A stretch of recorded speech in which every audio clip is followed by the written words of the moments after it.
Fish and Chips, The Modern English Etiquette Guide. Written by Adam Ward. Narrated by Simon Jackson. Introduction. This book is a guide to English culture and behaviour. It sets out to provide readers with the tools and information they need to understand Englishness and successfully navigate the complex social landscape. For many people who are not of English origin, trying to understand or fit into the English way of life can be tedious, if not downright frustrating. This is because many behavioural rules, despite being strictly adhered to, are unwritten and rarely documented. In fact, most English people follow these rules their entire lives without ever being consciously aware of them. Whether we're conscious of them or not, these unofficial codes of conduct are what define English national identity and character. This guide provides clear insights into how to identify which social group you're dealing with, which behavioural codes are likely to govern a particular situation, and what you can do to feel more at home. Each chapter refers to a particular aspect of English behaviour, exposing the unwritten and unspoken rules that underpin it. Information for this guide has been sourced from anthropological studies, media and literature, and also from my own personal experiences studying, working and living in England, specifically in London and Oxford. Of course, it would be impossible to achieve 100% accuracy for this book without analysing and documenting the behaviour of every single English person, and this is not what this book sets out to do.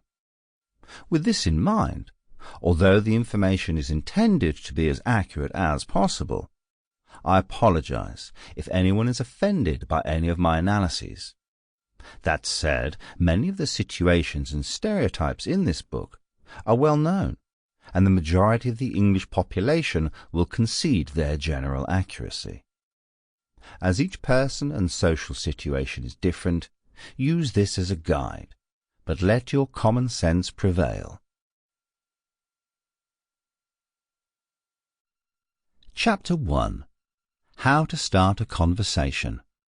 Rule 1. Weather talk. Is it me, or is it cold in here? How do two English people start a conversation? By talking about the weather, of course. In England, there is never a wrong time to talk about the weather.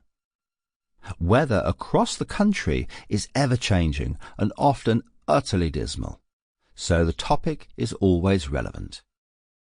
A typical day in England can consist of fog in the morning, rain at midday, snow in the evening, and tornado-like winds throughout the night.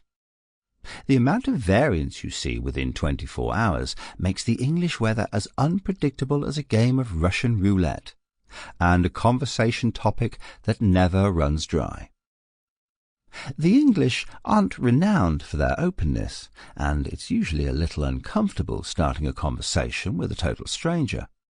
And this is where weather talk comes into its own. To be on the safe side with people you don't know, always test the water with a short question referring to the weather. By assessing the other person's response, you'll be able to tell if they want to carry on talking to you or not. Weather talk is basically another way of saying hello when greeting others. A perfect icebreaker. Some of the most common phrases are, "Nice day outside, isn't it?" "Ugh, it's really cold today, don't you think?" "Do you know if it's still raining outside?"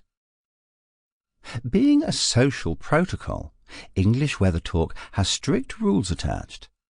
Courtesy dictates that the person being asked the question must always respond, even if it's just a short, "Yes, it's still really cold outside." If that person is interested in continuing to talk with you, they might say something like, "Yes, it's still really cold. Do you think it's going to rain later?" A more detailed response in this format Sample complete. Ready to continue?